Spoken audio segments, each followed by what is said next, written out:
বিসমিল্লাহির রহমানির রহিম। আজকে আমরা English first paper class 7 page 1 এবং 2 পেজের উত্তর দিব। আজকের সমাধানটি পরিপূর্ণ সৃজনশীল। তো আমাদের সৃজনশীল উত্তর পেতে আমাদের চ্যানেলটি সাবস্ক্রাইব করে না রাখলে এখনই সাবস্ক্রাইব করে নাও। প্রথম থেকে শুরু করি। এখানে দেখো, অ্যাটেনশন প্লিজ, দয়া করে মনোযোগ দিতে বলছে ক্লাসে। এখানে শিক্ষিকা অর্থাৎ ম্যাডাম স্টুডেন্টের সাথে কথা বলতেছে। এখানে একটি রেল স্টেশনের টেমপ্লেট দেখা যাচ্ছে। এরপর এখানে লেখা আছে লার্নিং আউটকাম অর্থাৎ শিখন ফল। এরপর বলা হয়েছে after you have studied this unit you will be able to, অর্থাৎ আমরা এই ইউনিট অধ্যয়ন করার পরে আমরা সক্ষম হব বা আমরা যা যা শিখতে পারবো সেটা বলা হয়েছে। এখন আমরা কি কি শিখতে পারবো এটা আমাদের আগে বুঝে নিতে হবে। এখানে দেখো, follow instruction, command, request, announcement and act accordingly. Use sound, stress and intonation. Ask and answer question. অর্থাৎ জিজ্ঞাসা করো এবং প্রশ্নের উত্তর দাও। এখানে আমরা যা যা শিখতে পারবো এই অধ্যায় পরে সেটা প্রথমে আমরা বুঝে নেই। নির্দেশনা হলে আদেশ, অনুরোধ, ঘোষণা অনুসরণ করুন এবং সেই অনুযায়ী কাজ করুন। শব্দচাপ ব্যবহার করুন। প্রশ্ন জিজ্ঞাসা অর্থাৎ উত্তর দিন। প্রশ্ন করুন, জিজ্ঞাসা করুন এবং উত্তর দিন। আমরা এখন চলে যাই পড়াতে। এখানে বলা হয়েছে যে লেসন 1 অর্থাৎ ইন দ্য ক্লাসরুম, অর্থাৎ ক্লাসরুমের মধ্যে কথোপকথন হবে শিক্ষক এবং স্টুডেন্টের মধ্যে। লিসেন অ্যান্ড সেই, শোনো এবং বলো। লিসেন অর্থ এটা হচ্ছে শোনো, সেই অর্থ বলো। শব্দের অর্থগুলো তোমরা লিখে নিও। এখন টিচার এখানে কথা বলবে, এটা উত্তর দিতে হবে। তো সঠিক শুদ্ধ উচ্চারণ করতে হবে। এখানে যে নামগুলো দেওয়া আছে অর্থাৎ টিচার এবং স্টুডেন্ট, অর্থাৎ টিচার বলতেছে তারপর আবার স্টুডেন্ট বলতেছে, এরকম। এটা হচ্ছে ডায়লগ আকারে। টিচার বলতেছে good morning and welcome everybody, এখানে বলছে শুভ সকাল এবং সবাইকে স্বাগতম। স্টুডেন্টরা বলতেছে অর্থাৎ ছাত্রছাত্রীরা বলতেছে গুড মর্নিং টিচার, অর্থাৎ শুভ সকাল শিক্ষক। এখানে টিচার তো শিক্ষক, এখানে যেহেতু ম্যাডাম আছে ম্যাডাম বলবা তোমরা, টিচার তো ম্যাডামও হয়। এরপর টিচার বলতেছে আর ইউ রেডি, তোমরা কি রেডি ফর দ্য ক্লাস, ক্লাসের জন্য আপনি কি বা আপনারা কি ক্লাসের জন্য প্রস্তুত। ইউ অর্থ তুমি তোমরা বোঝাবে, এখানে দুইটা অর্থ আছে। ইউ অর্থ তুমি এবং তোমরা, অর্থাৎ এখানে আপনির জায়গায় আপনারা বা তোমরা হবে। এরপর দেখো, স্টুডেন্ট বলতেছে ইয়েস টিচার, হ্যাঁ ম্যাডাম। এরপর টিচার বলতেছে have you got your new book, তোমরা কি নতুন বই পেয়েছো, তোমরা নতুন বই পেয়েছো, এটা জিজ্ঞাসা করছে টিচার। স্টুডেন্টরা মানে ছাত্রছাত্রীরা উত্তর দিবে ইয়েস, হ্যাঁ ম্যাডাম, ইউ হ্যাভ, আমরা পেয়েছি, অর্থাৎ হ্যাঁ ম্যাডাম আমরা পেয়েছি। এরপর শেষে টিচার যেটা বলছে গুরুত্বপূর্ণ একটি কথা, টিচার বলতেছে could please members to bring you English book every day, প্রতিদিন ইংরেজি বই নিয়ে আসবা।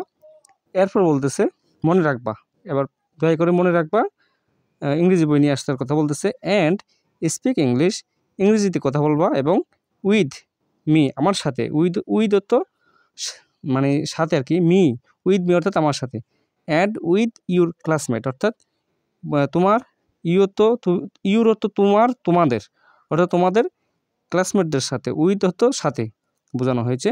তো এখানে ভালো, এখানে গুড বলা হয়েছে, এখানে ভালো। এরপর দেখো, অনুগ্রহ করে প্রতিদিন আপনার ইংরেজি বই আনতে ভুলবেন না। এই যে এখানে রিমেম্বার, মনে রাখার কথা বলা হয়েছে, অর্থাৎ ভুলবেন না। এবং আমার সাথে আপনার সহপাঠীদের সাথে ইংরেজিতে কথা বলুন, বা তোমাদের ক্লাসমেটদের সাথে অবশ্যই ইংরেজিতে কথা বলতে হবে, না হলে ইংরেজি চর্চা হবে না। এরপর বলা হয়েছে read the conversation and act it out in pairs, discuss this question with your partner, তোমাদের পার্টনারদের সাথে। তো এই কথোপকথনটি, এই ডায়লগটি সম্পূর্ণ করবা ক্লাসেই, এটা বলা হয়েছে বি নাম্বারে, এটা তোমাদের করতে হবে নিজে থেকে। আর এখানে একটা বি নাম্বারের উত্তর প্রশ্ন আছে, কোয়েকশন আছে, এটা দিতে হবে। What dos the teacher ask the student to do, অর্থাৎ শিক্ষক ছাত্রদের কী করতে বলেন, এটা জানতে হবে। এই উত্তরটা তোমাদের দিতে হবে। তো এই উত্তরটা আমরা উপরে লিখে দিয়েছি। তো চলো এই উত্তরটা দিয়ে দিই। অর্থাৎ টিচার কি বলেছিল, সেও আছে, আমি তবুও দেখাই দিচ্ছি। The teacher asked the student to speak English with her in the class and with their classmate. অর্থাৎ শিক্ষিকা বলেছিলেন ছাত্রছাত্রীদেরকে ছাত্রছাত্রীরা যেন ক্লাসে অন্যের সাথে এবং সহপাঠীদের সাথে ইংরেজিতে কথা বলে।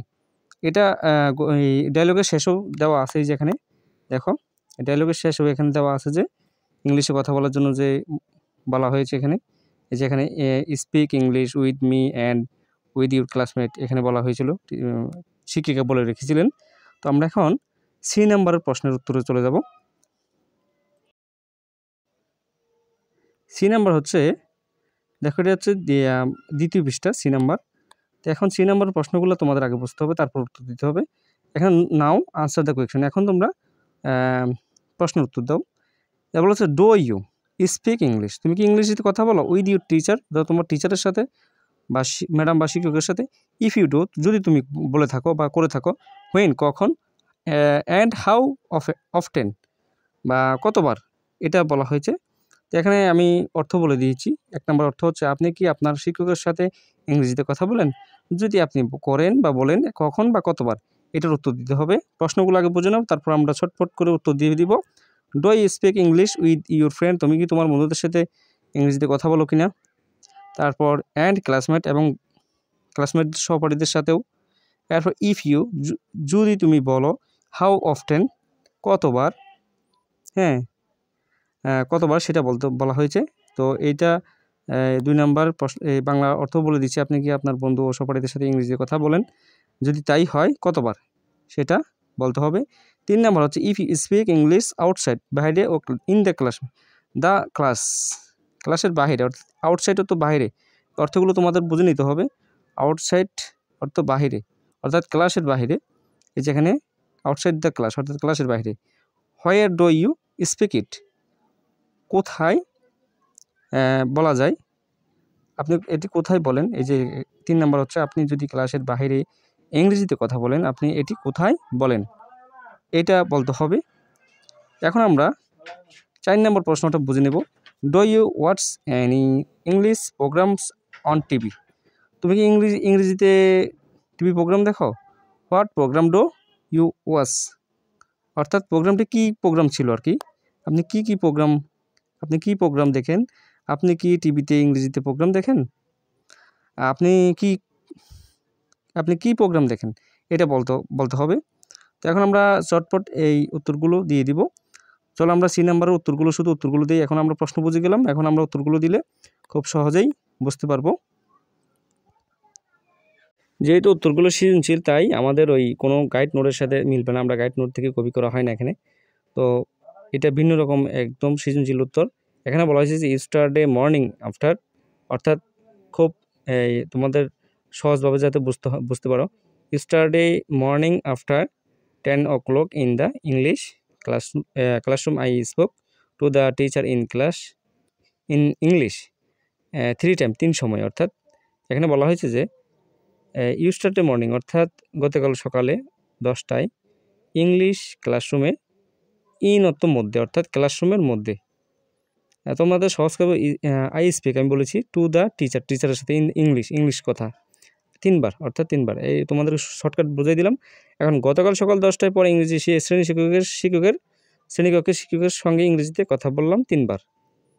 এটা আমরা প্রথম উত্তর দিয়েছি। 2 নম্বর উত্তর হলো যে আই স্পিক, আমি বলি ইংলিশ উইথ মাই ফ্রেন্ড, আমার বন্ধুর সাথে, অ্যান্ড ক্লাসমেটদের সাথে। It will speak English during English class, অর্থাৎ ক্লাস টাইমে টিফিনের সময়, অ্যান্ড টিফিন টাইম। তারপরে এখানে বলা হয়েছে I have time to practice English during this 2 time, 2টি সময়ে। এখন এটা হচ্ছে একেবারে সৃজনশীল, সম্পূর্ণ সৃজনশীল উত্তর। এখানে তোমরা এই বাংলা অর্থটা বুঝতে পারবা। আমি আমার বন্ধু ও সহপাঠীদের সাথে ইংরেজিতে কথা বলি ইংরেজি ক্লাস চলাকালীন। এখানে দেখো সময় ও টিফিন টাইমের ইংরেজিতে কথা বলতে খাবার খাই, এই 2 সময়ের ইংরেজি চর্চা করার সময় পাই। অর্থাৎ এখানে বলা হয়েছে যে কোন সময় সে কথা বলার সময় পায়, অর্থাৎ টিফিন টাইমে এবং ক্লাস চলাকালীন চর্চা করার সময় পাই। এখন আমরা 2 নম্বরের প্রশ্ন উত্তর দিব। আচ্ছা, এখন 3 নম্বর উত্তর দিব আমরা। এখন দেখো, তো আমরা তো 2 নম্বর উত্তর দিয়েছি, এখন 3 নম্বর উত্তর হচ্ছে যে yes I speak English outside. আমি বাইরে ইংলিশ এখানে বলছে ইয়েস, হ্যাঁ, আই স্পিক আমি বলি, ইংলিশ আউটসাইড বাহিরে, অফ ক্লাস ক্লাসের বাহিরে, ইন দ্য প্লেগ্রাউন্ড অর্থাৎ খেলার মাঠে, উইথ ফ্রেন্ড বন্ধুর সাথে, এট হোম বাড়িতে, উইথ ফ্রেন্ডস মাতা পিতার সাথে, ব্রাদার্স ভাইয়ের সাথে, অ্যান্ড সিস্টারের সাথে, with family year people, in the street and market অর্থাৎ বাজারে বলি, অর্থাৎ ফ্যামিলিয়ার পিপল পরিচিত লোকদের সাথে। এখন এইভাবে যদি তোমরা বোঝো তাহলে অর্থটা বুঝতে খুবই সহজ হবে। এখন দেখো, হ্যাঁ আমি ক্লাসের বাইরেও ইংরেজিতে কথা বলি, খেলার মাঠে বন্ধুদের সাথে, মা বাবা ভাই বোনের সাথে, বাড়িতে, রাস্তাঘাট ও বাজার পরিচিত লোকদের সাথে। তো ইংরেজিতে কথা বললে টুকিটাকি তো চর্চা হয়, এই কারণে এই উত্তরটা দেওয়া হয়েছে। এখন 4 নাম্বার আমরা উত্তর দিব, yes I watch TV programme in English. ইংরেজিতে আমরা টিভি প্রোগ্রাম দেখি, হ্যাঁ। তারপর west BBC English news programmes অর্থাৎ বিবিসি ইংরেজি নিউজ প্রোগ্রাম, এবং এবং ইন্টারন্যাশনাল সুইমিং কম্পেটিশন প্রোগ্রামস অর্থাৎ এই আন্তর্জাতিক সাঁতার প্রতিযোগিতা প্রোগ্রামটা আমরা দেখেছিলাম। এটাই বলা হয়েছে, হ্যাঁ আমি ইংরেজিতে টিভিতে প্রোগ্রাম দেখি, বিবিসি ইংলিশ নিউজ প্রোগ্রাম দেখেছি, এবং আন্তর্জাতিক সাঁতার প্রতিযোগিতা প্রোগ্রাম দেখেছি। এটাই হচ্ছে যে 4 নম্বরের উত্তর। তো আমাদের এরকম সৃজনশীল প্রশ্নের উত্তর পেতে আমাদের চ্যানেলটি সাবস্ক্রাইব করে তোমাদের সহপাঠী এবং ক্লাসমেটদের শেয়ার করে দাও ক্লাসটি, এবং সাবস্ক্রাইব করে রাখো। ধন্যবাদ সকলকে।